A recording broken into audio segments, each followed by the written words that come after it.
Welcome to the SunDried Tomatoes Podcast. I'm your host and creator, Anthony Yotso. If you're watching on YouTube, you can also find the audio-only version of this podcast on Apple Podcasts, Spotify, Google Podcasts, and Stitcher, pretty much anywhere that you can get podcasts, to be honest. Please follow, download, and subscribe where applicable. For those listening to the audio version, I also have a video version on the SunDried Tomatoes YouTube channel. Please subscribe there as well. Check out other shows that will feature sports, brewing, food, and music, including my original series, Random Reactions, where I talk about a news story from the week, give my take on it in interesting ways. I also have Legends of the Diamond, where I talk about some of the greatest baseball players of all time that weren't allowed to play in the MLB from the late 1800s to the early mid-1900s. Brewing the Facts, another show. The first season, I show my process of homebrewing a raspberry jalapeno wheat ale, and also talk about some interesting facts such as brewing in medieval times and the origins of beer pong. I also have a new fantasy football show with a twist that comes out every Thursday until the end of the fantasy football season, The Quest for the Green Bowl, The Shadows of Chaos. Learn how my league is faring this season, and check out my epic post-apocalyptic sci-fi sort of cosmic horror theme where we've all been transported into the future to win an ancient relic, which is our trophy, in order to save the world from chaotic living shadows. Of course, you can also follow me on Instagram at eclectic_Yotso. That's ECLECTIC_IOZZO. I'll have updates, teasers, and short videos to go with all my YouTube content, including weekly updates for my fantasy football league. Plus, you might be able to get to know me a little bit better as well. And of course, there's some cosmic horror tropes that I use in that theme story for the fantasy football show that I mentioned earlier, which is about to reach its exciting conclusion with just a couple more episodes to go. And that fits in quite nicely with this second of back-to-back more festive episodes of this podcast, as me and my friend Jake August right here dipping into the winter solstice and talking cosmic horror. Jake, of course, is he's a fantastic person who he knows a lot about math, computer programs, and we talk a lot about cosmic horror. We both love it. Like myself, he basks in the tales of darkness and is fascinated by what cosmic horror entails. So, Jake, what's going on, man? Are you excited to dive into eldritch abominations? Oh, I am giddy, bordering on madness, just really bursting at the seams here. just ready to burst at the seams. Yeah, and of course, when I asked you to be on this show, I was excited to kind of dive into this. I definitely wanted to talk about this subject, and I will many times as well. I figured you were the best person that I know at this moment to talk about these things, as we've had many conversations about these things and shared many books as well. Fellow soul who has looked into the darkness, and I won't say we didn't blink, but it's certainly we've often looked there, and we know that there's plenty more to talk about or to see or experience. So. Yeah, absolutely. And of course, there are many different types of stories and subsections of cosmic horror itself. It's actually, the genre isn't that easy to define. There's so many different things that go with it. And it usually goes hand in hand with sometimes sci-fi and fantasy as well. But exactly. I always liken it, cosmic horror is, that's like saying, Italian food, and then you have all the little subdiscipline or subgenres of it, in which those are the specific seasonings that you would put into a dish. And but just remember that the dish, when it's finally done, it will be poison to your soul. Yes, and of course that goes right into this festive episode. Let's dig in. And now we do love beer on the show, and Jake also is a fan of beer itself. So I thought that would be also fun for us to sample some random beers, some that I haven't had any of these. I'm not sure if Jake's had some of them, but since we talk about brewing on the YouTube channel a lot, I do with Brewing Facts and other things, I figured that this would be really fun. So before we get into this conversation, I thought that we dive into this. This is actually from Central Waters Brewing Company, so my YouTube followers can see that, called Extremely Unsettled. And what I would call it is, very almost Lovecraftian with some psychological horror thrown in. Definitely these hops drove this person's to madness, and now they're just consumed. Obsession borderline on consumption. Yeah. I'll pour this into the mic for my audio. Little ASMR for you. So our voice isn't sultry enough for ASMR. Yeah, maybe I can't stand ASMR, but that's just my neurodivergency. Mm-hmm. Thank you. Yeah, so I mean, it's got a nice cloudy, hazy IPA situation going on. That's for sure. Mm-hmm. And I smell the hops. That is very hoppy. Yeah, I can smell the hops and it smells citrusy. I love that, like that sharp. You know it's going to be bitter, but then you'll get the citrusy note right after it. Yeah, for sure. Cheers. Cheers.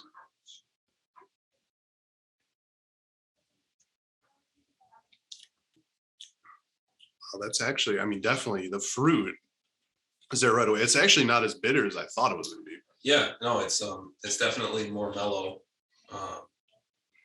It's very refreshing. Yeah. And you know, I've complained to you many a time my opinions on IPAs. Those used to be my favorites, and then everyone and their grandmother tried making an IPA, just flooded the market with just. Oh yeah. I can't find another word for it other than just lazy stuff. Yeah. And I don't know why everyone thought that was good when it was not. And it's just very hard to find a good IPA these days. But Central Waters is, I find them around here quite often, and I'll pick up something new every once in a while, and they've never let me down. I'll leave it at that. Yeah, out of Amherst, Wisconsin, they do have a very, very good selection of beers there. And I have to say, just like you were saying, that the flood of the hops, you know, when I was in college, it started to become big, and that's when I first was like, okay, IPAs, liked them. Then it was just how many hops we can throw in. You know, how bitter can we make it? Like, you know, I even had a beer that had like a pound of hops, and it was just ludicrous. You know? Yeah, it honestly. There are beverages that you can put in the category of made, you know, it as if it was a dare of some sort, but don't market that to people and say it's good. Like, no, like look, craft good things and people will follow you. Don't make stuff that's just gimmicky. Yeah, absolutely. And I think that's why the session IPA has been a new thing now. I think it's that type of mindset's catching on. That's for sure. I'm worried that session or Saisons are the next ones that are just going to be... They're overblown. I mean, it happened to sours too. Like, I feel like whatever the craze is, they try to jump on the money train. You know? This is true. I like this. I have to say I like it too. And I could understand why they call it Unsettled, and the fact that it's hazy and cloudy still. Also, I mean, to be honest, like my brain was a little confused at first because I thought it was going to be bitter and it was sweet. It was fruity and like kind of calm, you know. Don't linger on that confusion lest you go mad. I think that's a good segue right into this cosmic horror conversation. You know, and obviously I'm very excited about this. So I thought it would be great to first talk about, you know, what about cosmic horror appeals to both of us. You know, I just think that, you know, again, we've talked about this in private many, many times, but I was really young when I started to like cosmic horror. You know, just actually one of the first things that I actually read was, and I found it at the Chicago Public Library randomly. I was always into weird sci-fi type stuff because my dad kind of was. You know, like he showed me old Outer Limits and things like that, you know, Harlan Ellison type stuff. Fantastic. But, you know, so I found this, and, you know, I was also into DC Comics. My dad was a big comics guy. And I found The Sandman, written by Neil Gaiman, is one of his first things. Some of the illustrators, reading off this list here, just so that I don't get them wrong. Sam Keith, Mike Dringenberg, Jill Thompson, Sean McManus, Mark Hempel, Brian Talbot, Michael Zuley, and others. Very good illustrated if you didn't see this, you know, but the Sandman itself is just a very interesting tale here. And it's, it later becomes more fantasy, the story of the Sandman, but these first issues that I saw, which was 98, 99. So I was like 6th, 7th, 8th grade, somewhere around that time frame. And, yeah, the series itself actually ended in 96. It was like 89 to 96. And the first 75 issues, the first like 10 to 15 issues were very cosmic horror. And the fact that the Sandman, the main character, was essentially dream, and one of seven, seven of these like higher beings, along with several other ones. And essentially, this being was many different names: Lord of the Dreams, controlling the reality that we see. Mm-hmm.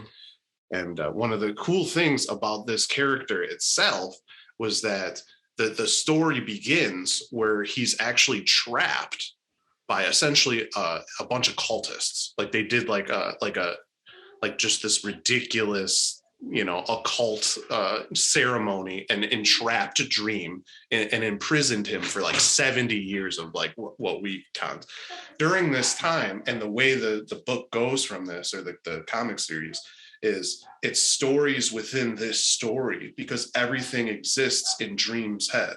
It's to pass the time while being in prison. So there's all these different random tales of things it's essentially conjured up by Dream, and Dream is so powerful that the stories become reality. Mm-hmm. So that's like real universes and dimensions that are created through this. And it's just, as a kid, like I was just like, oh, I got all of them from the library that I could find. I was very interested in it. This is back before we could go on the internet and find whatever we wanted at this too. So, I could only get so deep into it, but it was just, I loved it. I thought it was just really fun, and it was a great read. And if anyone finds these old Sandmans, I'm sure they're available somewhere. Like it's worth kind of diving into, especially seeing old Neil Gaiman. Yes, it's the internet, for as awful of a space as it is, it's this thing that permeates all around us, and it's in everything, yet none of us could really define it or point to it if we tried. And there's entire things there. But for all that evilness there, it is great to be able to actually find, when it works for you and not against you, you can actually go and find these new things that allows you to, to experience the genre, not just what's new and coming out, but actually start not from the beginning, but, find the greats that inspired others and inspire what you're reading now. I had a very circuitous path to find cosmic horror. I've always been drawn to the spooky horror stories in paperbacks, really cheaply made, intended for either children or teens, just chock full of cliche ghost stories or monsters or UFO encounters. So horror was always a big part of my life. Yeah. Like you, I grew up watching the old Outer Limits, old Twilight Zone, the rebooted Outer Limits, and really many more of those things. And as I grew up, it was obvious to everyone. I naturally knew I was an anxious person, but the thing about horror was that it was this almost a relief valve on my anxious energy. It was a way to train my mind to say, I can stop this unsettling experience at any point that I choose, but I'm not going to. Yeah. And so now, leaving that experience, I'm able to cope with my other anxious thoughts that grip me and do not leave me until I try to do something about them, most of which are impossible to deal with, much like in cosmic horror. Yeah. And beyond that, I was also a very introspective child. Like from an early age, I would ask these really weird questions about thinking itself, which no one could understand, least of all my parents or family. And so I just kind of kept those thoughts to myself. As I grew up, I had an interest which turned into an aptitude for mathematics and physics and science. And so I always would return to the hard question of consciousness. Like, how is it all this stuff that is at its barest essential, atomic form is not conscious? How does that turn into consciousness? Where does all this that I experience, that we collectively hallucinate, come from? Yeah. And I concluded then, and I still conclude now, I will qualify this later on, consciousness has to be woven in to the fabric of reality. Whatever it is that we eventually find out, with what our science today lacks, we will eventually have to address that. And I think once we address the hard question of consciousness, it will answer all the other unsolved problems that we know of knowledge today. And be it either why doesn't general relativity and quantum mechanics work with us? What are all the, the dark forces that seem to be expanding the universe, but also dark matter that's drawing it together? What are these things that deviate from the standard model, which has an incredible degree of precision? If we answer the hard question of consciousness, we will get there. In school, for me, it was, actually literature that started this quest. It was the romantic and then transcendental periods. This idea that there's an oversoul and we're connected to all things. That really was this like really happy message, which didn't really jive with my personality. It's like, I'm not generally a happy person. I wouldn't say I'm an unhappy person. I'm a realist. There's good and bad at all times. And, focusing on too much of one makes you kind of a toxic person. So this is that was the balance. And, with my other sort of notions, completely unoriginal, it turns out, ideas of consciousness and where does it come from? That's panpsyism, which your viewers, don't leave me any angry comments. I know it is completely untestable. It's one of those, do I believe it? Yes. Do I rely on it? No. In my 9-to-5 job, there's not a damn thing panpsyism can help you out with.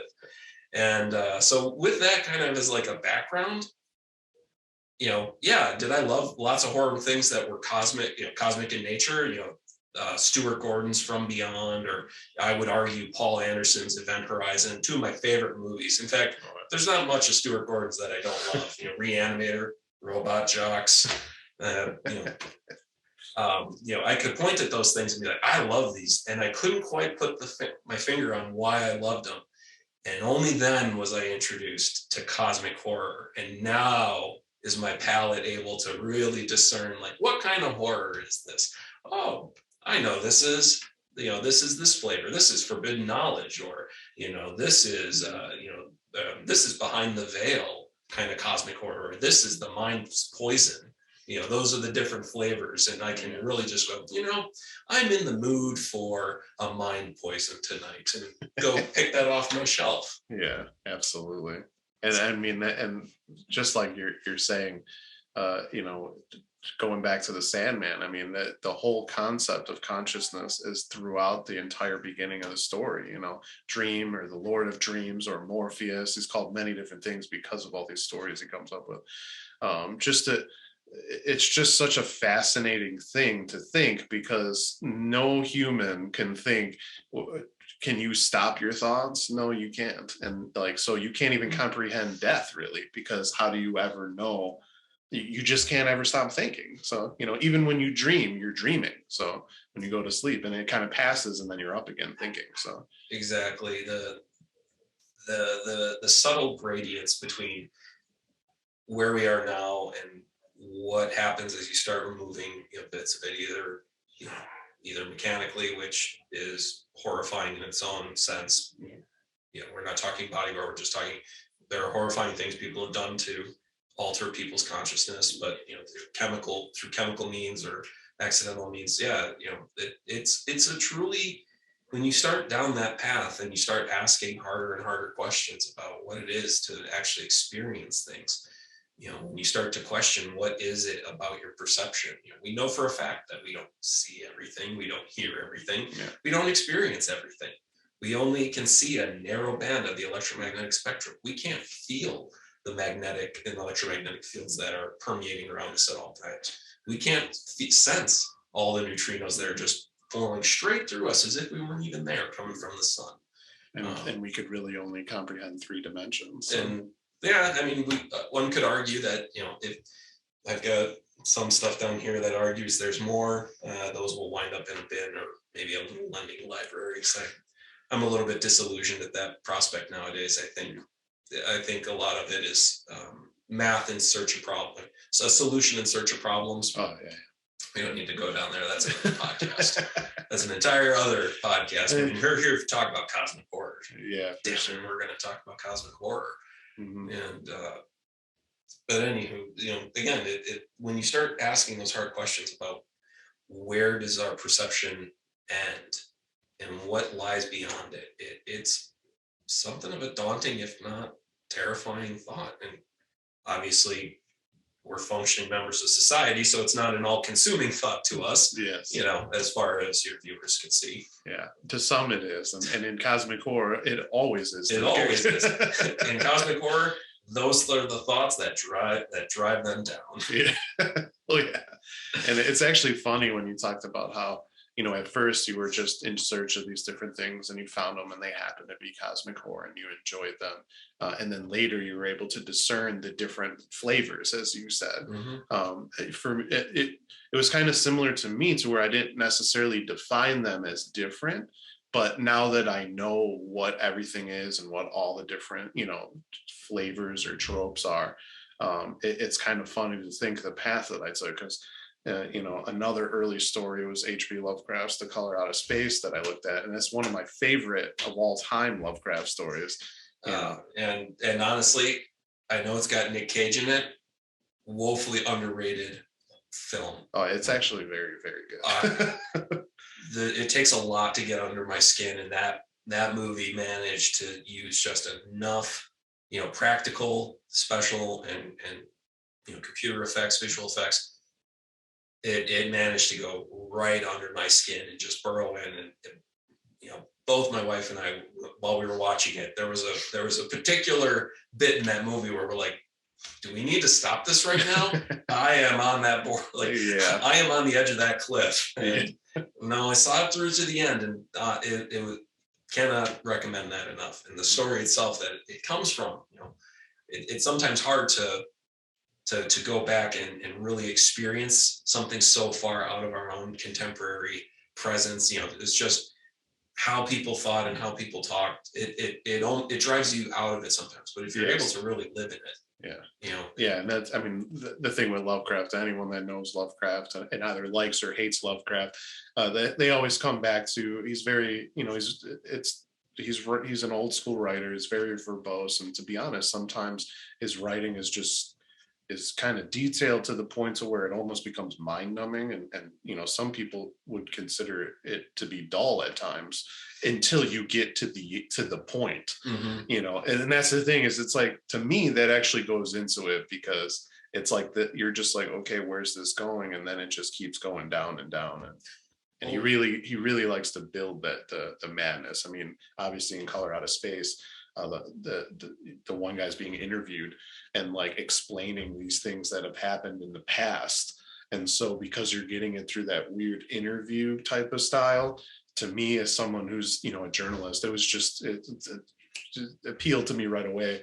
Even as a kid, I was always into journalism itself, so that aspect of it, I was just like, that's pretty cool, like to have that kind of perspective, and a lot of his stories are like that. They have those types of tropes. Yeah, it's sometimes hard. I will admit the secondhand accounting of it is difficult and dry if you don't have a wildly overactive imagination.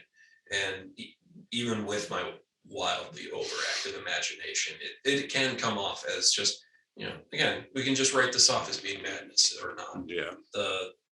One of the real, I think, gems of cosmic horror is the first person accounting of it, where we, it's not through a journal, it's not through a law, it's not through journals, it's not through some other found footage, I guess you might say, which is popular nowadays. Exactly. And don't get me wrong, there's plenty of those. Like The Tunnel is probably easily my favorite found footage film from out of Australia. If you haven't seen it, highly recommend.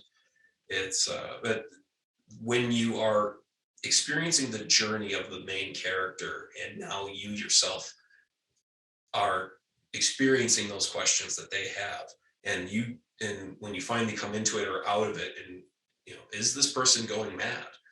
One of my favorite movies is, and I believe it's based on a book. I need to find it. It should be on my shelf, but isn't. If it is a book, it's Jacob's Ladder. There's that like 80s or 90s. Tim Robbins. It's a fantastic movie. Yeah, you experience this, and I almost, when I was at first watching it, I thought it was a very kind of like Kurt Vonnegut, Slaughterhouse-Five, PTSD, like, is this real? Is it not? Is this a way for him to cope with the horrors he's seen? And then by the end of it, I'm just convinced, no, the horrors he had seen allowed him to see the terrifying things that were real around him. Yeah. It's there's definitely a lot of different thoughts on that movie, but you know, I recently rewatched it last year. It's just it definitely is creepy in many different ways. Some of those scenes, you know, especially the ending scene is like one of the craziest scenes ever. Yeah. You know. No, it certainly it bears a rewatch. I think that's on like Netflix or something. Yeah. Go find that one. I'm sure it's somewhere for sure. And I think there's even a remake. They actually remade it and add it to the queue, the never-ending queue of information that we must consume. Yeah, and then of course, you know, early on, again, 6th, 7th, 8th grade, my dad, of course, showed me 2001 Space Odyssey, which is kind of the cosmic horror, where it's like space horror. I mean, it's certainly a sci-fi, and it's you know, it's Clark's, you know, any sufficiently advanced form of technology is indistinguishable from magic. And the whatever the monoliths are, you know, actually I know exactly what the monoliths are. So I don't have 2001 up there, but I got 2010, 2061, and 3001. And they kind of spill it all what's there. So I just think that in the movie itself, the way Kubrick goes about it, it's very, you know, essentially it's, do we have control of our own lives? And that trope in and of itself is maddening to some. And you know, obviously you have the sci-fi aspect, you have hell and the AI type of things going on, but just the whole thing when you realize that the aliens were shaping our entire world, you know, spoilers for anyone. Spoiler, yeah. Any Doctor Who fan who, you know, loves Tom Baker will be like, old news. Yeah, exactly. Oh, it's your first time. Yeah, exactly. I would think anybody watching this probably knows almost all the things and maybe we'll give you some extras, but you know, we won't spoil everything. Spoiler free, don't worry. Yeah, exactly.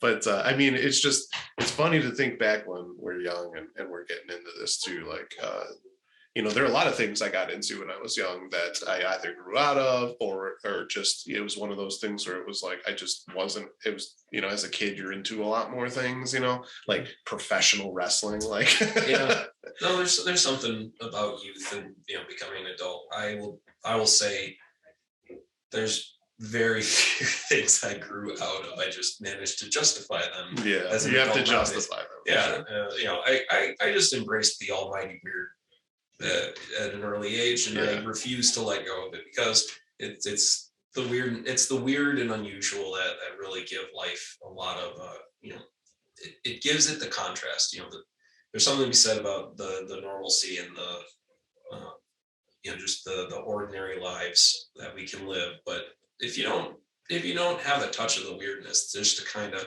put an edge to where those things are, it's hard to, you know, it's hard to appreciate it. Like just when things are good, even when things are bad, knowing that they will come back, having something extraordinary to really offset from and really give you a point of reference of like, this is how far it is, you know, and we're nowhere near there. So. And to me, for cosmic horror, that was actually easy because a lot of the questions that are asked throughout it are pretty deep and philosophical. And as you get older, you almost understand them more. Like there are many stories that I was like, this was really cool when I was younger, or movies I watched. And then I watch them again and read the books again as I get older. And I have an even better understanding of what's going on. And it makes them even more exciting to, like, you know, dive deep in and pretend that I'm in the story, you know? Exactly. You know, watching things just for the shock of them as a child or a teenager, that's one thing. To actually sit as an adult and rewatch it and then, you know, appreciate what's actually being said at a very visceral level, and to have that it's a fun experience. Like I said before, you know, that's the pressure valve for my anxiety. So, you know, being able to re-experience it, and, you know, with everything else that is, you know, lending to, you know, this day and age's anxieties of our generation, again, having that offset that to imagine the furthest extent of what could happen is nice to just delve into it and then leave it, have the ability to leave it, unlike any of the characters in the stories we read or watch. Definitely. So yeah, it's certainly that's how I look at it. For me, personal experience, subjective, can't objectively qualify it or quantify it. I'm not even going to try to. So yeah, but yeah, you brought up like the different, sort of those different flavors, and what's the flavor you were drawn to the most? Yeah, so that's a good question. There's definitely there's so many different ones, and some of them are combined. Obviously, they're usually combined together in certain ways. Just like a recipe, you gotta throw a dash of this and a splash of that. Exactly, but there are three main ones that I do look at in my mind that are some of my favorite ones, and I even have some examples of those that might be some obscure to people. People might not know these examples that I'm going to bring up, but actually this is a good way to move on to our next beer, actually, and sample some beer before we get into this. Yeah, no. So this next beer that we have is from Danger Brewery, which is actually a Minnesota-owned brewery, so it's very local to us. This is actually, I've never had this one. I don't know if you've ever had it at Castle Danger. It's called Turn Up the Good, and it is a double India Pale Ale, which after just having Unsettled, I'm guessing we're going to get even more unsettled with this one. So we could get some more of Jake's hated ASMR going here for the audio. I think my voice is the hated ASMR alone. Yeah. And I'll show everyone on YouTube the can in a second.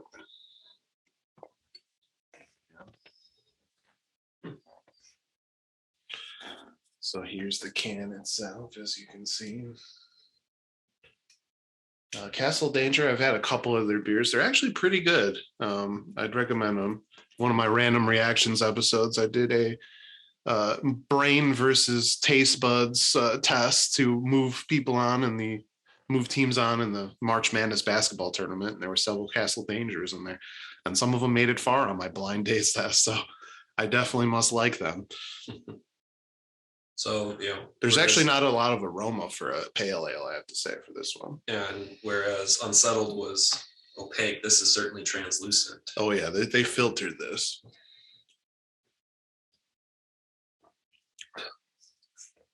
This one has a little bit more of the bitterness that you would expect in a hop, but to be honest, for a beer that says it's 8.5%, I don't taste that, and that is rare. I'm sorry, I thought you said 8.5%. That is what the label is. Yeah, it does not. That's very surprising. And normally, once you get up to 6.5% to 7%, if the beer isn't a stout or something where it has other flavors to mask it, you get that fusel alcohol flavor. Mm-hmm. I don't get that here, and I'm very impressed with that. So Castle Danger definitely did a good job there to take that out. So it's a strong beer that will creep up on you, I'm guessing, because it doesn't taste strong. I could drink a bunch of these and then be like, oh, I shouldn't drive anymore. I absolutely need to I need to use an app. Oh yeah, this is interesting. I'm trying to pin down the note that Yeah, it's a little bit more herbal than the other one we had was very fruity. This one definitely has a little bit more of like a floral type taste. You can tell that the grains they used are very simple, and I don't get any of the grain notes really. It's just there, there is good head retention though. No, that is true. So as an engineer, I do enjoy, a little bit of fluid dynamics and playing the surface chemistry of what does that have to be? How long is that going to take to actually fizz out? Yeah, I mean, I've been swirling mine. There's still a little bit there. I also drank a little bit more, but yeah, it's pretty good. I enjoy it. So, in terms of flavors, I think I actually like the clear waters more, which is shocking because usually pale ales are they would be a go-to these days, unless it's a special occasion. Then I'll go with something like a stout or or maybe even a Saison. But yeah, this is pretty good. Yeah, I would definitely say the Unsettled is better than this one, but I wouldn't grade it bad. I'd probably grade it in the upper middle of IPAs I've had, especially with the non-fusel alcohol. It's very surprising to me. Again, something once you get up to those high percentages, it's hard to get that out of there. Mm-hmm. So whatever hops they used, they were good. Also, I feel like fruity hops, like Citra, is like such a big. They put it in everything, so a lot of IPAs end up tasting the same because of that. Yeah, I do appreciate that they used a different hop here.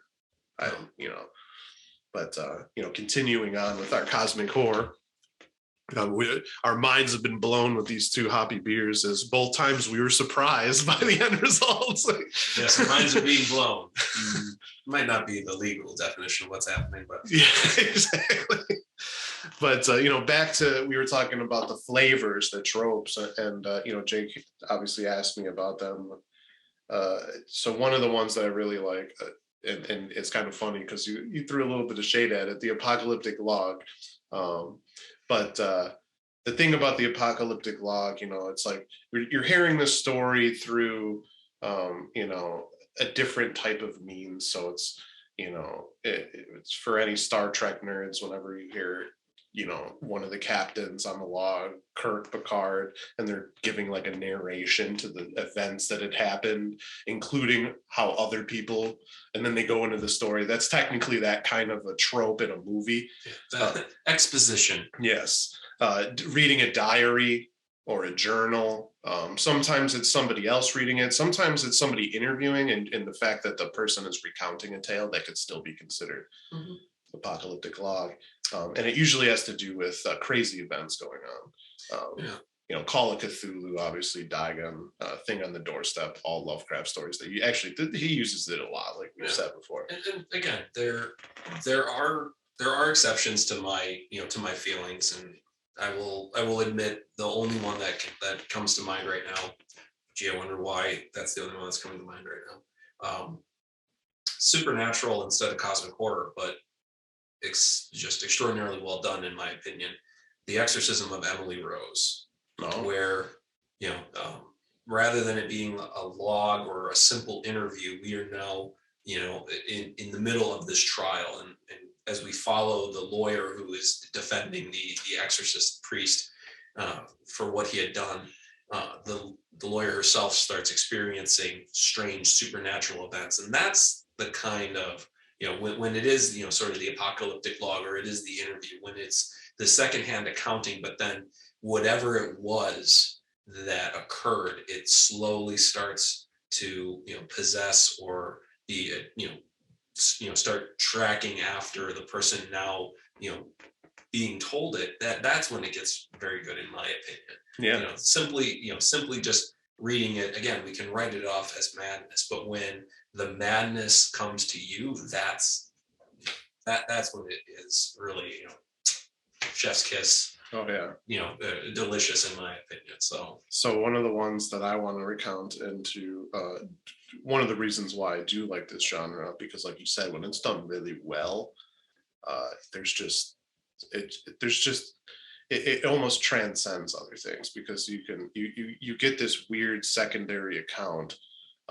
It almost puts you into that person's shoes. Like, you didn't actually experience this at first, but now things are happening to you because you're, kind of jumping into the tale. So the Yellow Wallpaper, a lot of people might not know about this book, written in 1891 by Charlotte Perkins Gilman. It's said, I didn't find anything to prove this, so I didn't want to say this is what it is, but it is said that this book actually inspired Lovecraft to write King in Yellow. King in Yellow is R.W. Chambers. He's somewhere right here. Lovecraft himself was inspired by Chambers' King in Yellow, and pretty much stole it. Yeah. Well, not stole it. No, he just took the names that he thought sounded cool. Yeah. It's kind of like, what is it? There's a line in Jurassic Park, like, you cloned these plants because you thought they looked good, not knowing that they're poisonous to the dinosaurs. Yeah. So, Yeah. H.P. Lovecraft, he did appreciate Chambers, and maybe Chambers himself was inspired by the yellow wallpaper. I haven't read it, but I've read a lot about it. Yeah. I won't speak to that. I know Chambers himself was inspired by like Ambrose Bierce and his own weird fiction sort of horror stuff. It's interesting that you brought that up, because the King in Yellow, I will admit, I was bored to tears trying to read through all that, especially the latter collections of things that they included in there about, it was definitely just more about this artist who has been drafted into the throes of World War I. Yeah. And the horrors of that itself. I tried to convince myself that the war and his experiences are as a direct result of the King in Yellow interfering with events. But the King in Yellow, despite my initial, as you said, I will throw shade, without thinking about it. And I threw a lot of shade at that. However, there's something to be said about the King in Yellow. There's within it, contained inside the short stories, is a fictional play in which any of those who dare read it to completion, they are filled with some kind of cosmic truth, some quintessential knowledge that is a poison to the mind. The thought poison, as I call it. That is one of those genres that is so hard to find, because more often than not, it is either carried on by the forbidden knowledge, or it is carried by the behind the veil. And this is truly not that. It is something about the King in Yellow is this poison to the mind, something that it is a seed of an idea, and that it germinates inside of you. That story, those stories themselves, after I read them, led to many a nightmare, and I would not have expected that upon reading them until after reflecting upon the nightmares and how one of the things this, my nightmares are not typical. The monster is out to get me. They are episodic. When I go to sleep, I wake up the next morning in this world that is not what we are filming right now. Yeah. Spoiler. How do you know which one is the real world? They both are. You have to just play by the rules if you can't escape it. Yeah. And I have not been able to escape a lot of those nightmares. That idea that there's this thought that can possess you and drive you to these extraordinary, terrible things is really is something that speaks to today. We see it, in terms of algorithmic engagement. Things are being driven to us to make us think certain things. We are being driven not into normalization, but we are being driven into categorization. Specifically being driven into these thoughts. And it's kind of terrifying when you think about it. It's also crazy to think that stories from our past sort of had some of those ideas, so it's almost like their cosmic horror is becoming truth at this point. Yeah, the discerning viewer will probably, there it is right there. If you're trying to find the book, it's there on the shelf. But no, Chambers and the King in Yellow, and honestly, it was one of those, I read it and I would have easily just dismissed it and thrown it into I'm going to put you in a book bin. Yeah. And then after a number of, after a series of episodic nightmares, clearly inspired by them, I had to completely, reevaluate it just from my own experience, that no, there really is something to that idea about this, this quintessential truth, this poison to the mind that you can't leave, and it drives you to madness, obsession, and terror, and just terrible things. So that's also a very Lynchian, David Lynch trope. Yeah. Like almost all of those things. We all love Dune. If you don't, you're wrong. somewhere there's 200 angry people shaking their fists. Like, there's going to be that many people watching this. Am I like 100 of those viewers? Yes, you are. Okay. You're shaking your fist at yourself. Why did you say that? God, I'm such an idiot. So, back to the yellow wallpaper, because when you talk about the way the King in Yellow, obviously, you're reading this play, it makes you think these crazy thoughts. The reason I really like the yellow wallpaper is because, one, I'm not sure the author was even meaning for it to be like cosmic horror, in the sense like that later would be considered that, like in those genres. It's essentially a feminist book, an early feminist book about postpartum psychosis. Back in the day, they would say women have hysteria for whatever reason. And vocab word. If you think it's weird that hysteria and hysterectomy have the same prefix, well, yeah, exactly. And so the story itself, not to give too much away, but the main, thing is that there's this woman who is diagnosed with hysteria, and she's locked away in her husband's house, like in a room with some dingy yellow wallpaper. So that's where the name comes from. And she's just, all she can do is really sleep and write in her diary. So the story itself is her writing in the diary and us kind of getting her thoughts as she's locked in this room.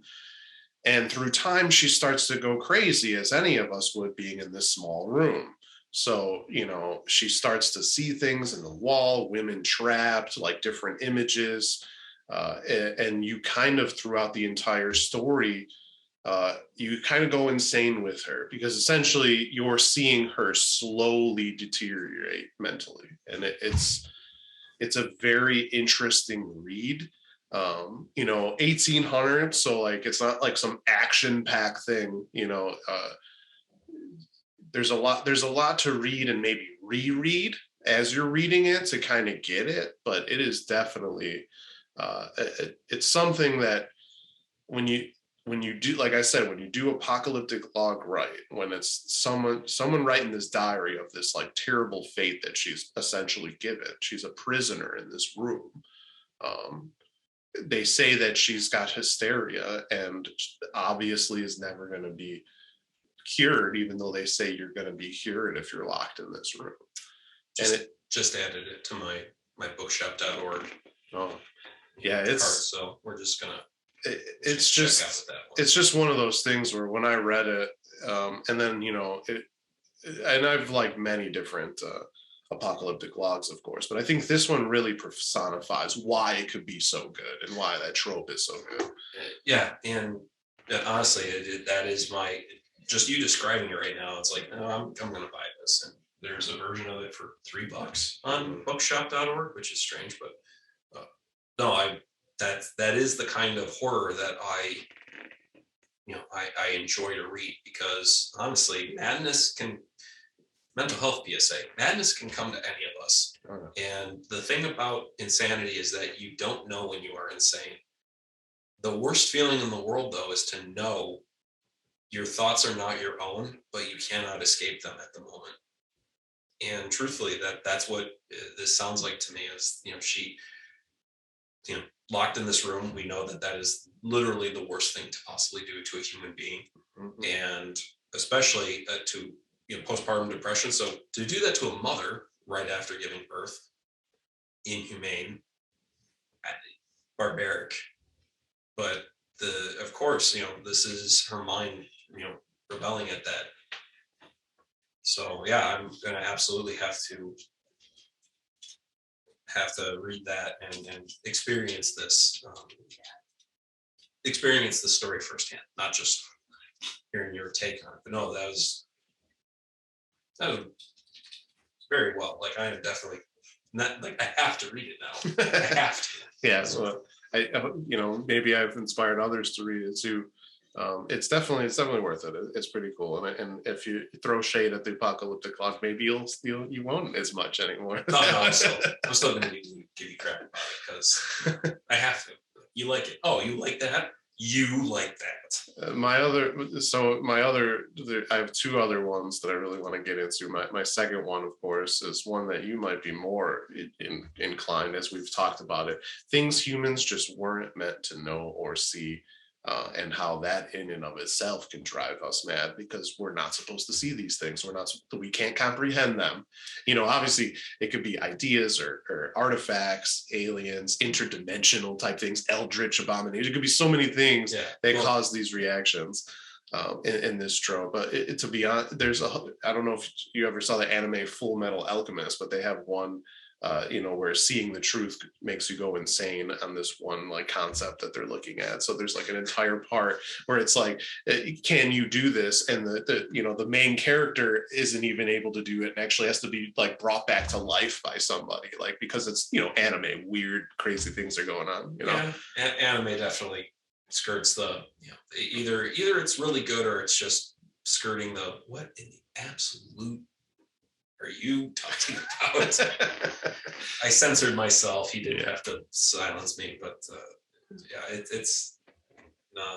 there's plenty of animes like that.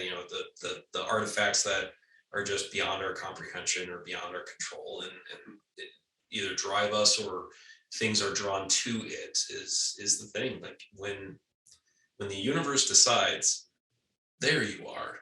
I've been looking for you. Mm-hmm. There's not a damn thing you can do. Yeah. So. Yeah, and I mean, again, Lovecraft, obviously, has almost all these tropes at some point. But this Shadow over Innsmouth is a big one with this trope, of course. Right there. We got the two compendiums. They've lots of overlap. I need to figure out which one is more. That's another really good one that I like. And for people into weird comedic things, I think one time you told me you didn't like it, but Hitchhiker's Guide to the Galaxy is kind of a comedic way of looking at things. Well, that was me in another universe, because I, in this universe, never said that. Oh, okay. I love Hitchhiker's Maybe Guide. I've been trapped in different dimensions. Berenstein and Berenstain Bears. Mandela effect. But the one story that I really want to get into, and maybe you've heard about this story, By His Bootstraps by Robert A. Heinlein. It was written in 1941, so obviously war is in all of our minds. So perhaps this has to do with partly part of that not knowing where the world's going to be in 10, 20, 30 years, 100 years in the future because of these things. It was actually a short story, an astounding science fiction magazine. And of course, written under a pseudonym, Anson McDonald, because everybody did that back then. Well, there's some there that was necessary. And I thought very popular writers did a good service to that. You brought up Douglas Adams. Yeah. He went under a pseudonym when he wrote for Doctor Who, because a lot of Doctor Who episodes were actually written, by up and coming authors, and they would submit their scripts to the Doctor Who production team, and some of them would get turned into it. But Douglas Adams knew if his name showed up in front of a Doctor Who episode, that would have killed any chance of any author saying, like, I'm not going to submit this. That's who they have writing these episodes. Yeah.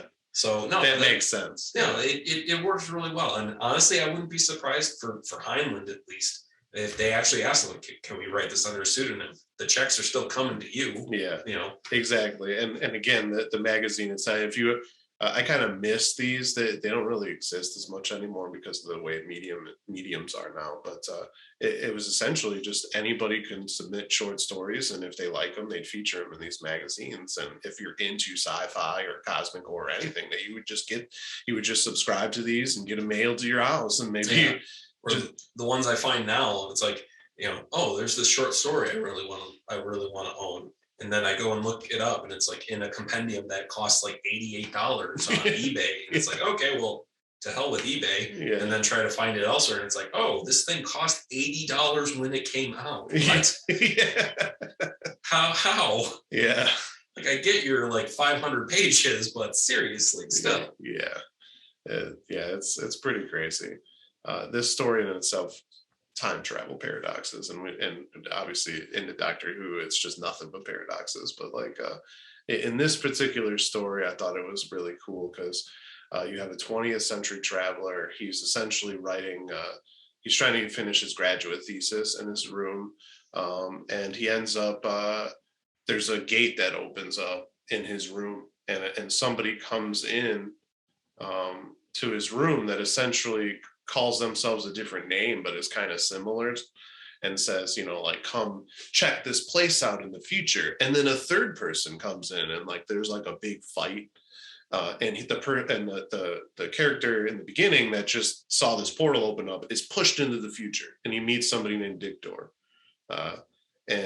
This Dictor person is essentially, you know, telling him about the future and all the things that have happened. And these alien beings, the high ones, essentially, we look at them and go nuts. So they essentially turned us all into compliant slaves by just being. It drove us all kind of mad, and civilization was done. But this Dictor person is sort of the king and controlling everything somehow, because the high ones are long gone, you know. So, you know, not to go too much into the story, but it keeps diving deeper and deeper as the person keeps traveling back and forth through these portals, until finally the person decides to travel, realizes, oh, I made it here before Dictor's even king. I can become king of this place. Happens to make the portal himself appear, and ends up seeing the high ones, and it turns his hair white. He goes kind of like he's just in just complete shock, and then realizes that literally it's just all different versions of himself in different dimensions and everything that are going through. But like the main point of the story is what's interesting, and that's why you should read this, for it to kind of get how all these things come together. And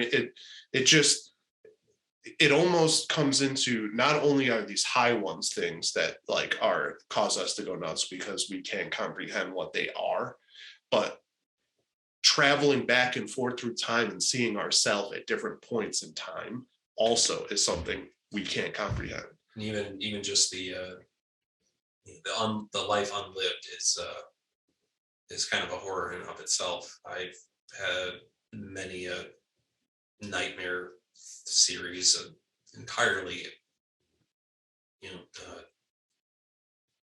a lot of the nightmares are just really wrapped around that idea of like there was a single key event that changed in my life, and it obviously, you know, cascades out into an entirely different life lived. And honestly, you know, sometimes it's really hard to have that open up and you now see that version of yourself, what you might have been. And for many of those, I'm glad I didn't wind up like that, because it very easily could have happened. And here, it's just one of those series. Now, this high ones, that sounds an awful lot like an inspiration to, can't quite, it's on the tip of my tongue, and I was hoping I would remember it by now, but the book that inspired the movie Bird Box. Oh, yeah. You know, these creatures, you know, we never see them, and according to some of the behind the scenes, it's a good thing they never tried, because when they actually tried to show it, you know, the cast just laughed, you know, at it. You know, yeah. They saw it like, this is ridiculous. But this idea that there are these creatures that simply by being can just drive us into madness. It's, yeah. You know, there's a lot to be said about that. I personally, it's one of those, it's not just seeing the thing that drives you mad, it's the understanding that comes with it. Yes. Now I'm going to just steal something and I can't even attribute it to where I'm stealing it from. So don't sue me, don't sue my friend. But if an ant is walking along the surface of a circuit board, it has zero comprehension of what it's seeing. If it had any experience, it might be, well, these are some really weird walls that I'm walking along. There's a lot of weird obstructions that I don't normally experience. To bring the ant to our level of consciousness, and for it to look at the circuit board and to suddenly know that there is, you know, that these strange valleys and structures, you know, that it experiences actually have purpose, an incredible, terrifying purpose that it could never, ever in its little life utilize. But then to take the ant and send it back down, if it can retain even just the thinnest of threads of that experience, what would that ant do? That's really another like kind of true cosmic horror trope. You know, the forbidden knowledge or just behind the veil is you know, now imagine this to a human, and what levels would a human have to go to, and then to be forced back into it. And there's really only, most of those stories, there's really only two paths that character comes to, and it's either they're just driven to some gibbering madness in like a pre-catatonic state, or they are just filled with this awful, dangerous obsession and a willingness to do any evil or vile act necessary to get back to that state. And you brought up before with Neil Gaiman's Dream, they performed this ritual and now he's imprisoned, and it's one of those, really, was he that all powerful? Or did he just decide, I'm going to play along with this for a while? Because honestly, if I saw a bunch of ants, again, stealing this, don't sue me or my friend here, if I saw a bunch of ants like doing a weird little circle dance and somehow were able to pronounce my name with their little insect vocal cords or whatever they've got, I'm not a biologist. I did not take many biology classes. And I'd be like, well, this has my attention. Let's hear what they have to say. Now, whatever they demand, it's completely my choice, and I can choose to be whatever kind of person I want to either fulfill or ignore those requests. So, again, when you look at cosmic horror, you have to put it in that, through that lens of like, what is the real intention here? And in all honesty, it's whatever those creatures are, it's absolutely ineffable. And I so rarely get to use that word. And I do love that word. I'm glad you did. I'm going to flex my vocab because honestly, I know I've been sitting on that word most of my life, and now I get to use it. When you have these ineffable motives of these higher beings, and they decide to play along at our level, it's absolutely awful to think what they might do and what we might do in order to get back to that, or to get to that. Yeah, definitely. And I mean, I think that goes to this story too, because it essentially creates like this crazy time loop of things. So it also fits into the trope of, do we really have control over anything? And if we do, is it just control because it was meant to happen in the first place? And then you talk about the when you go back to Dream or Morpheus back in the Sandman, if it is true that he let himself be imprisoned just to essentially experience this new thing and take some time off to what he was normally doing or whatever, or the being like doesn't actually have a sex, but like there's no gender to the being itself, but like it's just the creating stories in his head that like end up becoming reality. Maybe Dream just wanted that chance to create new universes and dimensions. Like, pretty certain that's an episode of Star Trek right there with Picard and the Q. Oh, I'm sure one of the Q that wants to die, and he's like, I've done everything I could possibly ever do. Yeah, and now it's just time to die. A lot of these things get recycled too as well. Like I guarantee you, there are multiple Star Trek, both the original series and the new series, that use some of these things, and you could tell that the writers had those influences as well from the time frames. It's just it is in a lot of them, and it's why I like it. And actually that's a good segue to the last one, because I think this is one of my favorites, and it's it's a part of body horror, but it's mainly about the mind control parasite. That might not be a parasite per se, but it's something that's essentially controlling our actions, whatever that may be. Invasion of the Body Snatchers would be one, even though it's not. It's essentially the aliens are taking over and we don't exist anymore, right? But that kind of a tale is what goes into this one. Shadow Out of Time, another one of my all-time Lovecraft favorites, dreaming about another alien dimension and as if you're that alien. Like, it's just there's so much Cthulhu or non-Cthulhu mythos stories that Lovecraft wrote, really just driving that idea of the experiencing something otherworldly and wondering how is that possible, and the after effects of those experiences. The one short story I keep coming back to, somewhere over my shoulder, is Polaris. This man is obsessed and terrified with the star, and he feels that it casts this ghostly light, and wherever it touches, he can see into some unnamed past, and there's some coming apocalypse, and he is like desperate to try and like stop it. He knows that this place doesn't exist in his time, and it will be completely forgotten. Yet everyone he talks to, no one is listening to him. That like some coming apocalypse is going to wipe them, wipe all memory of them from the earth, and they just look at him as if he's this crazy person. And of course, like all, actually, I'll stop there. No spoilers. Yeah, exactly.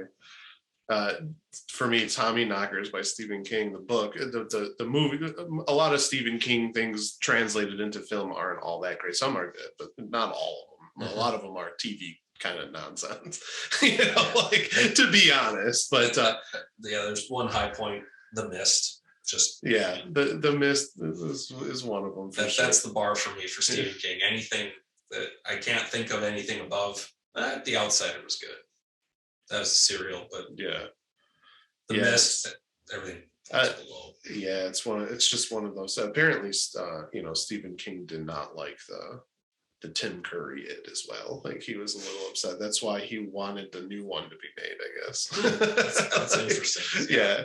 I love the Tim Curry Club. Honestly, how are you introduced to Tim Curry? It's like, well, you had like Legend, or you had It, or you had Muppet Treasure Island, or you had Rocky Horror Picture. How are you introduced to Tim Curry? Exactly.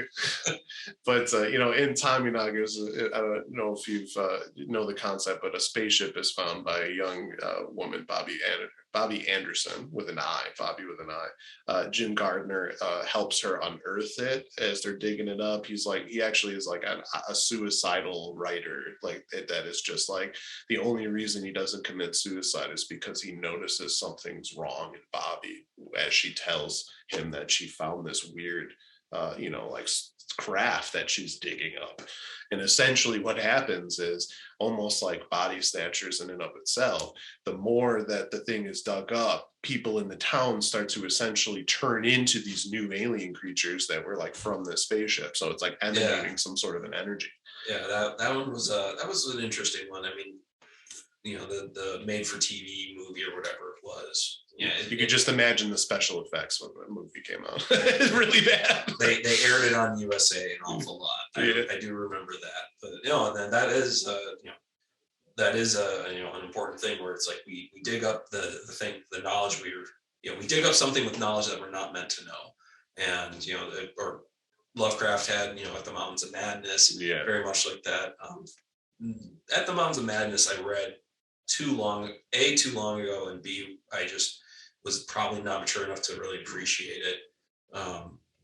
Recently, I watched something, and it immediately made me think of At the Mountains of Madness. It was called Black Mountain Side, and in that movie, it's filmed, very far north, like up in Canadian practical like tundra. I don't want to say it's like geography, not my forte. You need some mechanical engineering done. You need some math done on your guy. If you need help with geography trivia, I'm not going to help you there. Wherever they are, I don't know if they're like above the Arctic Circle, but they find a temple, and as they start digging it up, weird things start happening, and it's just it was just this very good use of of practical. It touched on all those things, like there's forbidden knowledge. It touched on the things behind the veil. It touches on the body gore. People are changing, being changed, being manipulated, and then in the end, people are at the very end of it. People are being told truths that they're not meant to know. And it was a very good movie. I really enjoyed it. And it's in some sleeve of DVDs that I keep in the house, and we'll watch that every so often. Like, I've made sure to get that one after I saw it. Yeah. So no, there's something to be said about that when you find something you're not supposed to, and what happens to you and those around you. Yeah, and how it affects everything. And I mean, any kind of mind control or body horror is obviously could be quite terrifying.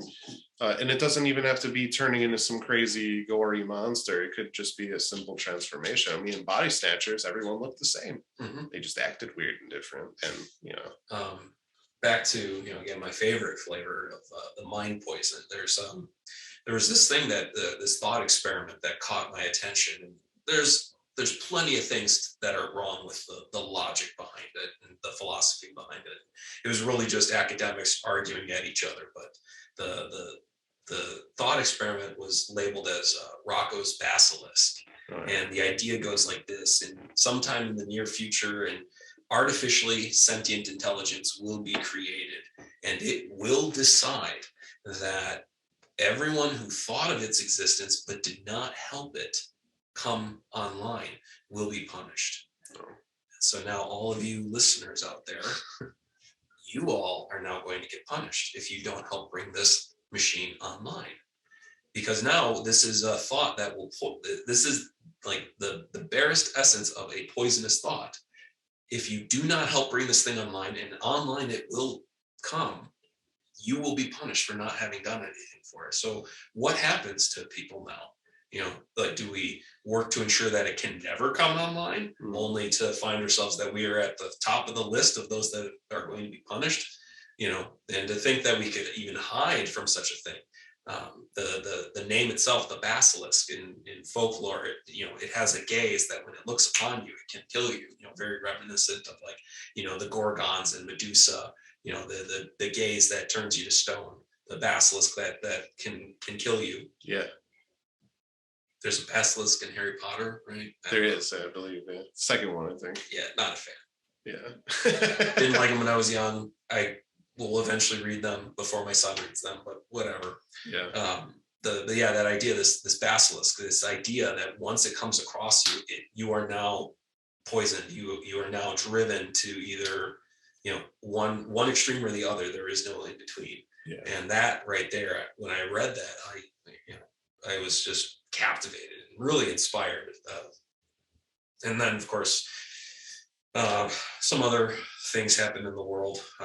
We don't need to go down them, but yeah, it definitely inspired a number of horrific, awful nightmares that maybe one day I will write down, and probably worth it. Probably could get something on Netflix with just the things that I've gotten, but that's an amount of effort I'm not willing to take today. Yeah, and I mean, we can go down the whole of different flavors of cosmic horror and all the stories and different things for many podcasts. We'd probably be on here for like 6 days straight talking about some of this stuff. Oh, honestly. So at some point it's like, okay, don't want to spoil everything. Maybe one day we will be back and talking about more cosmic horror. But I do want to finish up this podcast by talking about how cosmic horror maybe influenced some of the things that we've thought of, maybe some ideas we've had about stories and things like that. And I know you've had many dreams, so you've had many things. There's actually a couple of things you talked to me about, but we'll get to that in a second. But of course, before we move on to that, I think it's time to try a new beer. So let's get that beer going. Beer number 3. All right, so I think we are both delving into madness because we're about to have this Solstice Saison before we get into these influences here. We're going to open this at the same time so that you hear it. That's a nice sound, isn't it? But hilariously, at this point, I just noticed that the video is recording quite weird to where I'm pretty sure we both slipped into separate dimensions, into point to where I'm going to reach my hand through the portal right now. Hello, everyone. I will perform a magic trick here. I will make my head disappear. And I'm going to bring the beer into... Whoa! Yeah, you can't blame cosmic madness on that. No, just my stupidity and my clumsiness. We'll blame it on inebriation. A party foul. But as you can see, there's this weird portal that we found that we're talking through dimensions, apparently. I've never seen this happen with any of my equipment in the past. But you know what? We're talking about cosmic horror. I'm just going to go with it. So, anyone listening is not going to know what's going on, but anyone on YouTube can see a hilarious, half recording with ghost hands coming through a portal. Yeah, something's messed up. That's a fun one. I like it. And I bet if you tried, you could never quite recreate it. No, this will never happen again because, again, I've never seen this ever. It's like recording half the video and the other half is frozen. It's like half the frames are frozen and the other half are recording normally. Instead of some viewers with like someone who's like partially blind after like a stroke. That's weird. It's like the camera is, just like, I can't see out of this side anymore. So I'm just going to imagine what you're doing. Yeah, exactly. It is a very interesting thing. So let's check out this Solstice Saison. I love the smell. Yeah, it definitely has the Saison, like spice kind of fruitiness smell going on. Yes. Oh yeah. Yeah, no, this I for one enjoy Saisons.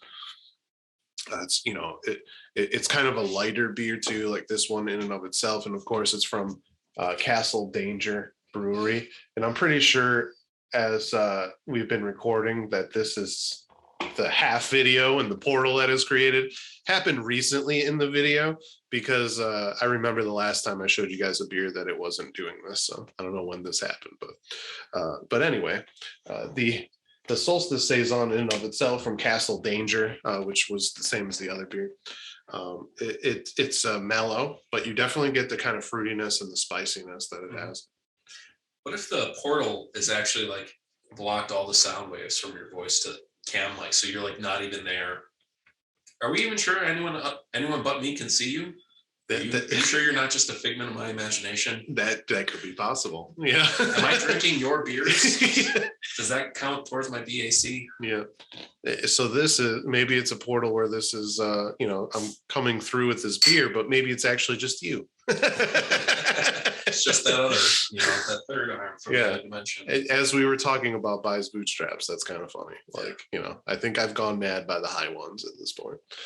But the fact that I'm keeping this in the video and not re-recording, one, we don't have the time, and two, again, it fits perfectly, and it fits perfectly with the whole influence question that I wanted to get to, because it influenced me a lot, and to the point to where someone who's into writing as myself as a kid, I dove into all these different sci-fi cosmic horror type tropes, and I've written multiple things as a kid, including a novel, hilariously, when I was, it was like between 8th grade and freshman year to like sophomore year of high school, called The Unraveling of Stilettoville. And don't ask me why I named a town Stilettoville. I thought it sounded cool back then. Like, maybe not thinking about the whole shoe aspect and how it, it kind of sounds like it's some sort of a weird stripper whore or something. A weird brothel. Yeah. Stilettoville. Yeah, exactly. But essentially the story itself kind of dove into, the psychological horror. And the uncertainty of what happens after death. It was a group of friends, all influential in a town, and including one that was the mayor of the town with his wife. And they were having one of their parties that they always do, inviting their friends over, and they're going to play games and all that. One of their friends doesn't show up. And then at this point through the journey, they realize that something's wrong with the town. Like people seem to be missing, lights seem to be off that normally aren't off, and they're again worried about their friend. And then they visit a neighboring town, and they go to the hospital in this town, as that's the hospital that also is supposed to help their town, to see if maybe something happened to their friend. And the phone lines and all that are out, so they have to go there. And then they kind of meet people that are strange. They don't seem like they belong, or they know what's going on, almost like they're outsiders, even though they're not used to it. And it keeps kind of going deeper and deeper as they all start to turn on each other, because like mob mentality starts to get into it, because now it's like they're all becoming a part of their own madness. And then at times, some of them disappear and they don't know where each other are now. And now it's just like, what's going on? It was kind of feeding into, reading Philip K. Dick type novels like Ubik as well. But essentially the whole point of the story is like, what happens after death? Like, are they, when you die, is there these other dimensions that you end up being in? Do you ever really die? Things like that. Spoiler alert for myself. I don't necessarily, subscribe to the normal religion, spiritual heavens and hells, but, part of cosmic horror is not understanding those things and kind of looking at the bigger perspective of what might happen. And when you die, it's like you don't exist anymore, you're not thinking. But what if you just slip into another dimension? And that's what, like, kind of what I was going with that story. And cosmic horror, obviously a huge influence on it. There were a lot of horror elements in it, but it was mostly psychological. It was a lot of philosophical type things. Like, there was one scene I remember writing where one of the characters ends up, coming to in a field after passing out, and they don't know where they are, and they just see trees around them, like a forest. And so they're like the field that they're in is like a circle. So the whole point is they're like, what am I doing here? I'm just going to run through this forest to get through. They run through the forest and they come out and they're in the same circle, almost like they're just in like their own sort of time loop or portal. Space loop, yeah. Very, very Into the Tall Grass, Stephen King. Great cosmic horror. Very well done. Patrick Wilson stars. Yeah, check that one out. Then definitely getting the field is so large. You can't have, it's so hard to have an original idea. And I myself will admit I've never had an original idea. Yeah. But monsters are doing Maple Street from Twilight Zone. Yeah. And again, another influence of the story. And you remember, I'm a freshman at this point, so it's the things that I read and saw. Exactly. But yeah, that's the thing. We are inspired to, because more often than not, we have our own fears that we need to work through. I no exception to the rule. I also seem to work through them in strange, bizarre dreams, which they do get written down in a sense, or not in a sense. They do get written down, and then I do, cast them a little bit. I was like, oh wait, I'm going to put this in, and I'm going to change this detail so that it works a little bit differently, and then it will, meet a different narrative that I want to tell. Because not often it's exactly, when I write down my dreams, they're not exactly the same, but they're close enough, and there's a record of them. For me in high school, so anyone who is watching this and was on something called Accutane, maybe you had a different experience than myself, but everyone I know had a very bad experience on that drug used to treat acne. It's a vitamin A derivative. Sounds like it would be very natural and totally okay for you to take. No, it changes your brain chemistry in order to increase your body's antibodies to attack the bacteria that causes nodular acne. And it has just a slew of other effects, most of which were mental. Changing brain chemistry is no slight thing to do. Literally, that lump of mass up there, you just change a little bit of it, increase the connectivity between certain neurons, and suddenly you are a different person. That was high school is already just this awful melodramatic production of the worst kind. And now, we're going to just add in other chemical influences to make it worse. Mm-hmm. I stopped sleeping. And when I did sleep, I dreamt I was awake, and it never stopped. To this day, if I dream I'm awake. And it's just an entire day.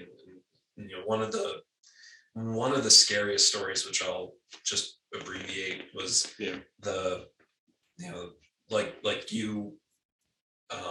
I woke up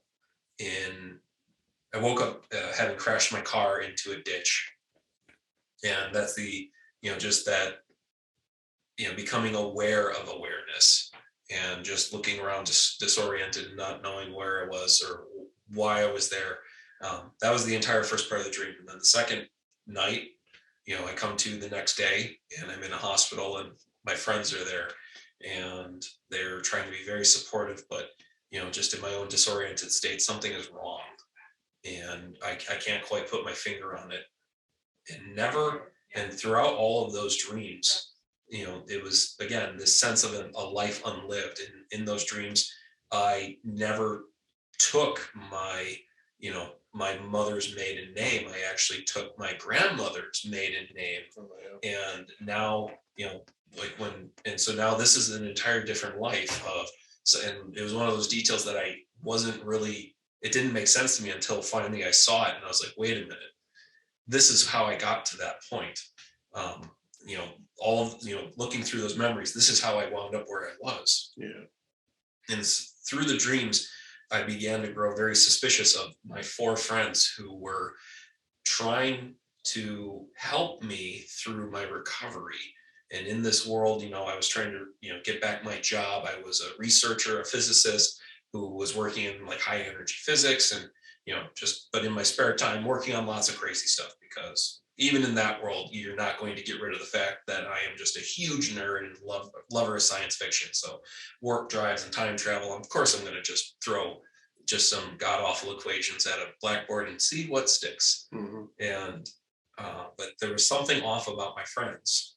They were altogether too helpful, and there was this lost memory of months in advance to the car crash, and whatever I was suffering from in leading up to that time was completely absent from me. I couldn't remember it, and given what the person I was, this researcher, this academic, it's one of those problems where you just have to think harder at it. Yeah. And I began becoming consumed with the idea of trying to distract my mind enough to remember what had happened in those months leading up to the crash. And the whole time, despite my friends' best efforts to be supportive of me, I am only growing more and more suspicious of them. There's something about it where I am at all times feeling as though I am a burden to them. I am not their friend. I am almost their ward. They are at all times controlling what I am doing and what I am, what I'm doing, where I'm going, what I'm eating, what I'm thinking. It was unbearable. And so instead of the normal recovery process of physical therapy and counseling, I'm instead just pulling off all the books off of my bookshelf, trying to reread them all with just too much speed, and not able to just stop. I am consumed by the idea of, if I can just relax my mind enough, I will recall it.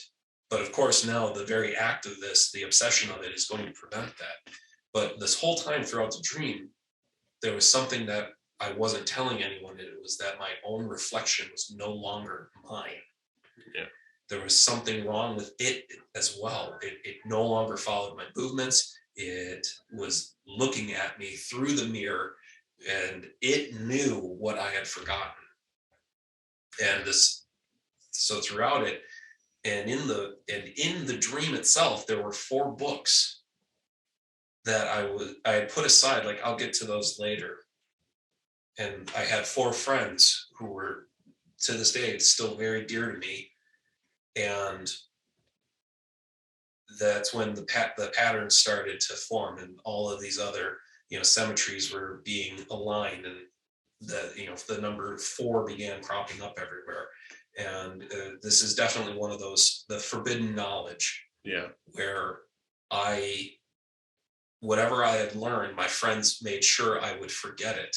And locked inside of those 4 books were 4 passages that, when each of them read one of them, it would unlock a key memory that would have allowed me to remember what I had done and what I had built, more importantly. And that was this terrifying experience, like just night after night after night of just living this for weeks on end, just living this obsession and this madness and the fear and not knowing who to trust anymore. Like, to wake up and to look at my best friend and to only see him or her in the light of that dream, it's unnerving. So mental health PSA. Just, you should really trust your doctors. Yeah. If they tell you you need to relax, you need to relax. Yeah. That story in and of itself is definitely one that I feel when you look at those different things that you had to deal with in the dream itself, and this is your own dream, so it's like your own kind of nightmare that you're dealing with. My own fears manifest as that in and of itself is cosmic horror, and all the things that we've read, like, so it's kind of, that's why I think that sometimes it influences us a lot, because there's a lot of reality in it. And in this day and age, when we're looking at to kind of bring it into sports too, there's a lot more players that are suddenly like, I'm going to take time away because I need to get mental health, and it's like this big thing, and it's going into entertainment as well, musicians, different people, and it used to not be a thing. No, you had to always be on. And there was a meme shared with me recently, really drove the point home. If you're always at your best, then that's just your average.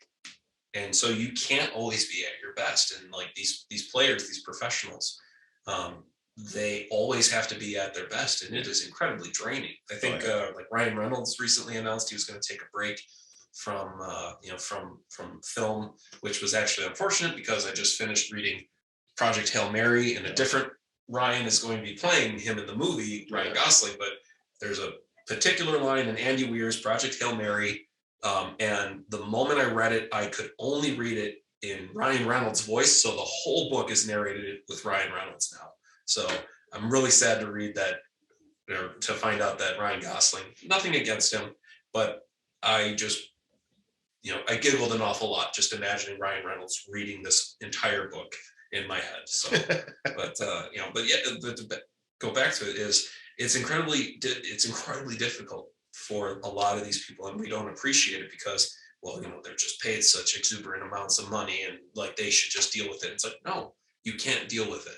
The human body and the human mind is not designed to deal with these things. I mean, post-concussive disorder, it lingers for weeks, if not months, after a traumatic brain injury. You can't just flip it on and flip it off and just get put on your helmet and be on the field again. Yeah, that's not how it works. That it also affects later in life now with not just CTE, but some other disorders that are coming out that deal with depression and mental health, and that's why there's been some players like Junior Seau that killed themselves. So. Yeah, I will never shy away from mental health, just from my own experiences with it.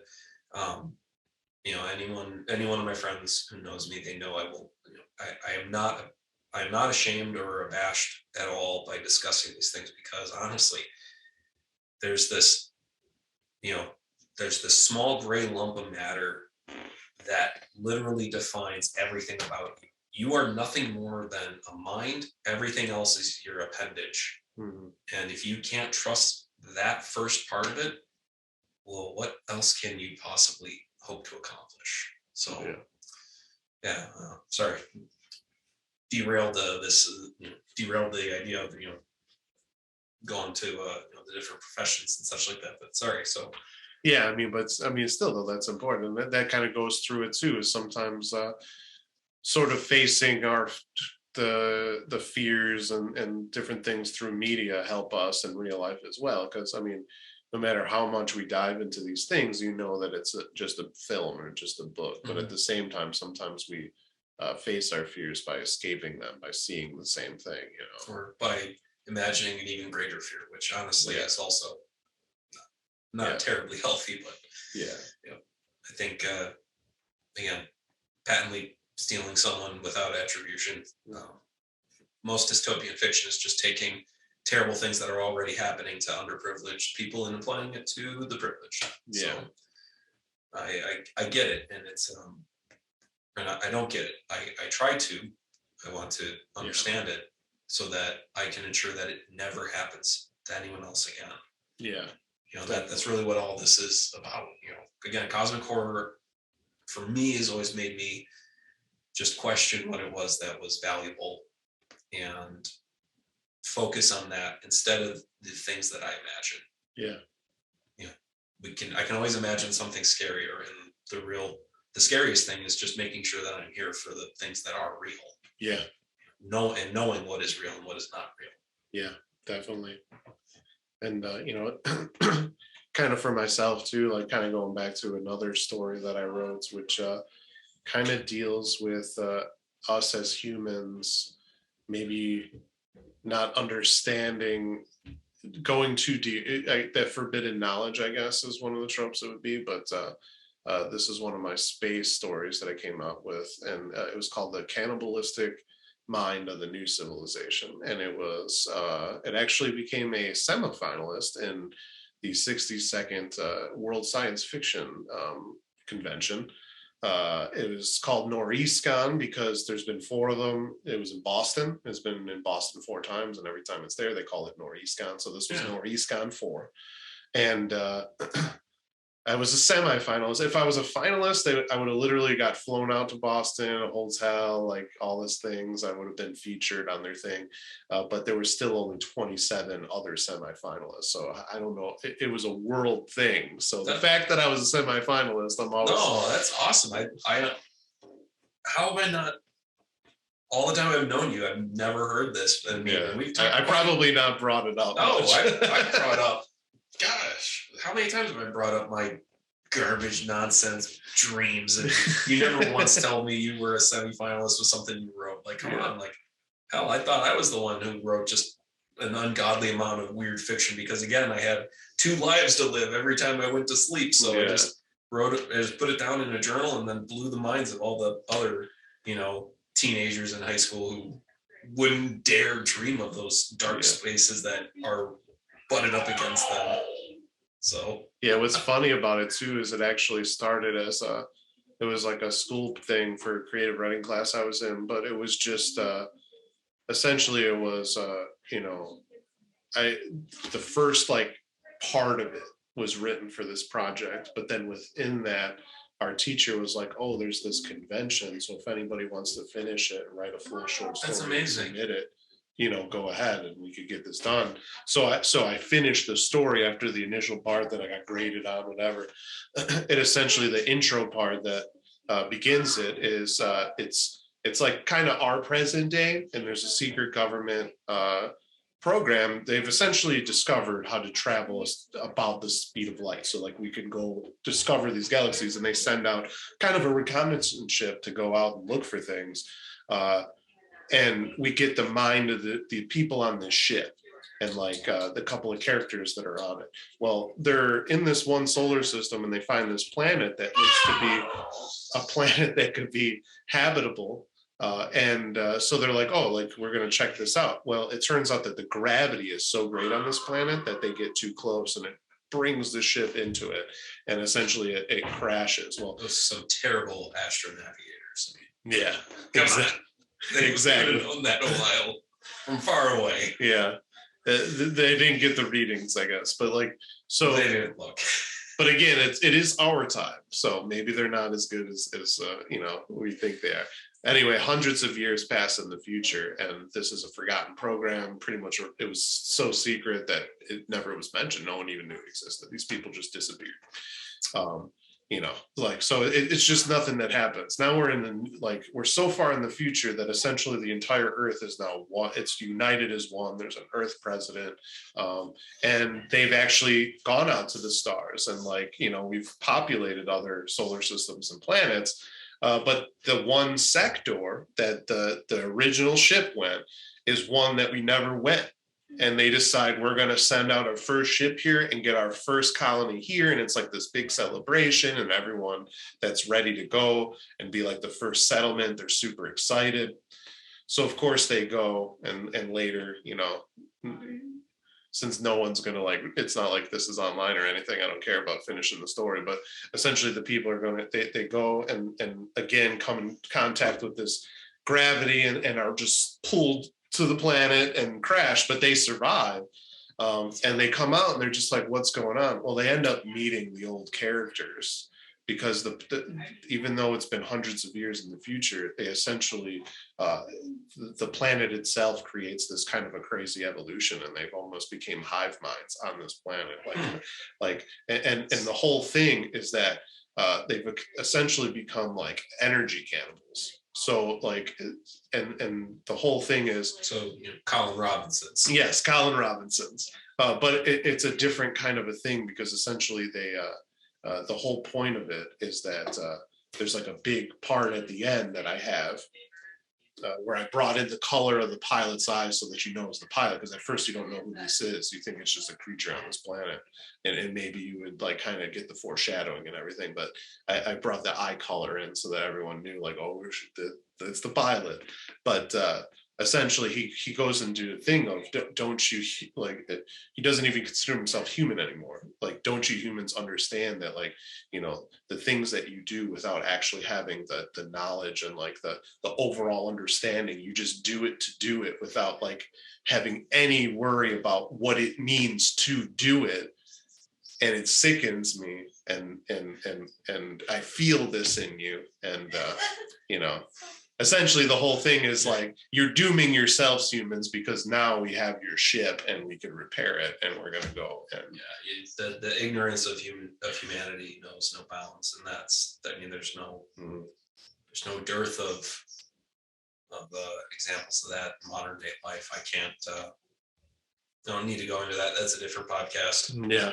Again, it's semifinalist, so people liked it, I guess, out of senior year of high school. So that's awesome. I mean, I wrote an awful lot. I had an absolute saint of a English teacher in high school.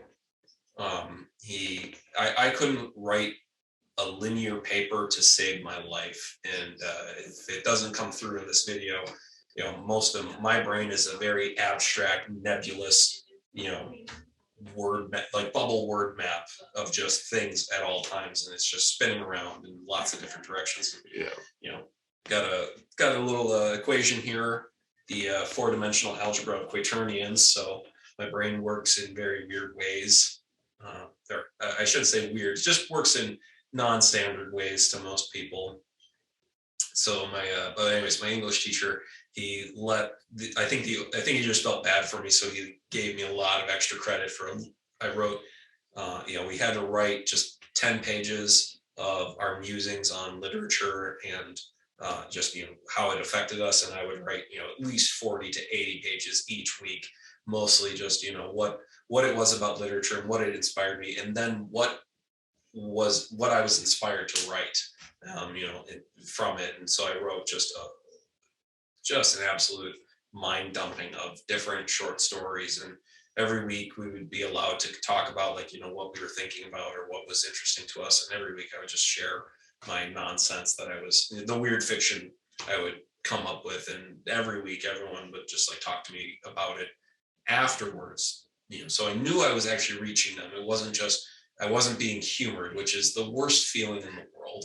As I've said before, one of my fears is people acting one way but feeling another way. That was the entirety of that dream. But I was actually engaging in ways that with people who were not actual friends but just peers, but I was actually reaching them with what I was writing. It's just something about it that they hadn't heard before, hadn't considered before, was very interesting. And that's always what I've been. I've always been interested in the strange and unusual things, because if few people are interested in it, well, I probably got a book about it somewhere on these shelves. So yeah, for sure. I definitely always, it's always in the things that you don't look at that you find inspiration. So yeah, that's, at least for me, that's been the driving force. So no, semifinalist, come on, here I'm I wrote some stuff in high school that all these other teenagers liked. Whoop-de-doodle. Yeah, I'm sure it's just as good. I mean, it has to do with what you submit, and I was so amazed that it made it that far, and then it makes it that far, and you're just like, it's really cool. I wish I was a semifinal, one of the 7, but it's cool. I'll be one of the 27. Here I was, I was on the different Scholastic Bowl circuits, or I was in the statistics team, and we went to state and placed 7th or something like that. And then my teacher was just you are not interested in in being here or participating. Why are you even here? It's like, they said there'd be pizza. It's like, that's going to be the title of your biography. They said there'd be pizza. And it's like, yes. So maybe I'll start my own podcast or my own blog. That would be a good name for it. Yeah, exactly. They said there'd be pizza. My own musings about, academia or engineering or just whatever other random thoughts I want to put on the internet, because they shouldn't just be in my own brain. Or maybe they should. I'm not sure. And of course, I mean, I'm still influenced by this. Anybody that's watched my fantasy football theme story, it definitely dives into it's sci-fi, post-apocalyptic, a lot of cosmic horror.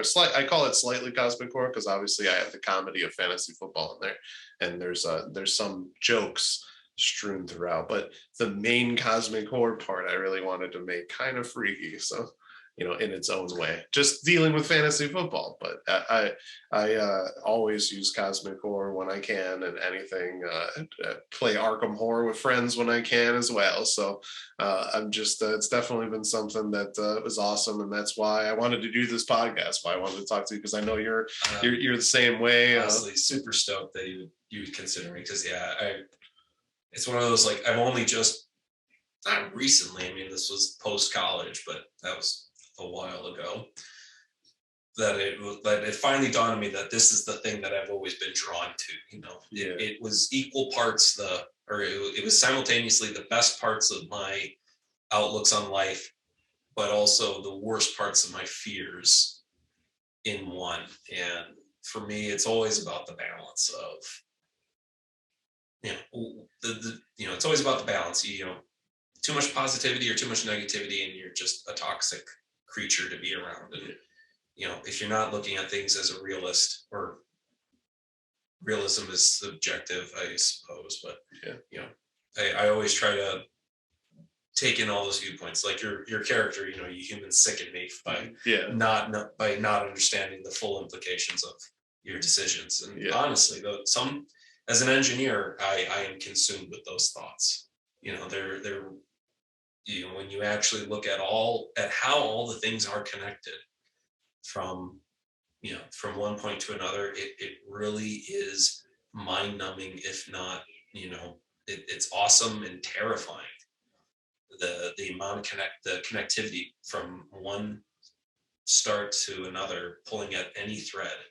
So, and when you see that so often, and you have to ask yourself, where does the connections end? Mm-hmm. Where does that, where does this, where do these influences end? And it never does.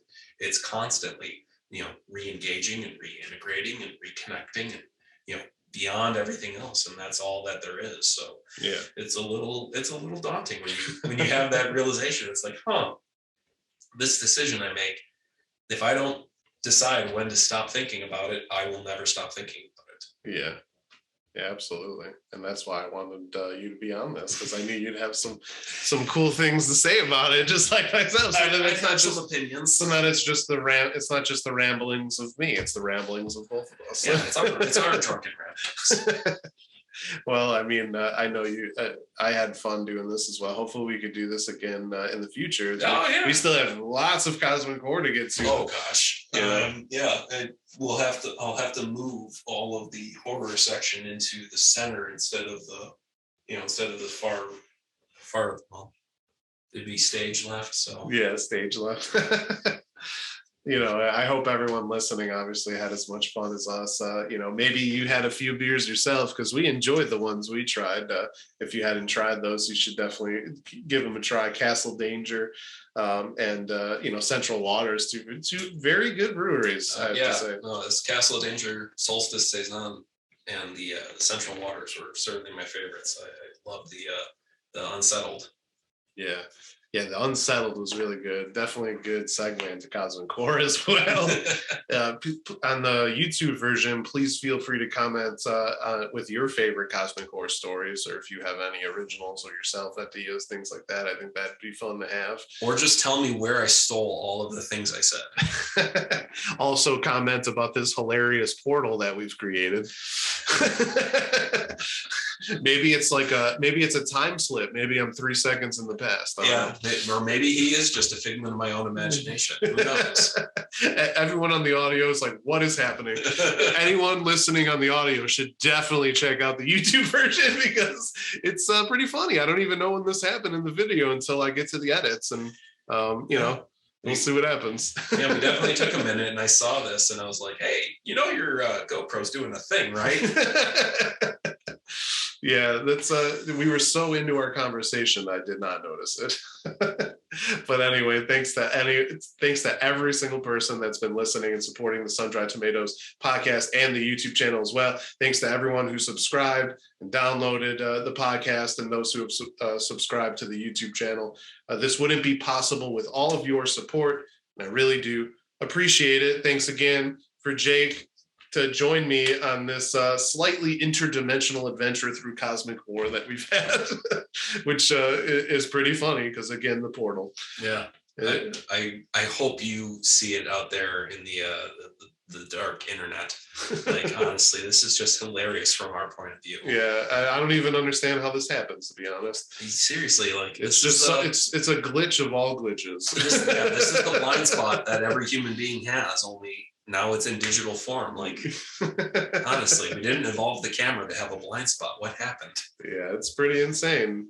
And on that note, until next time, salut.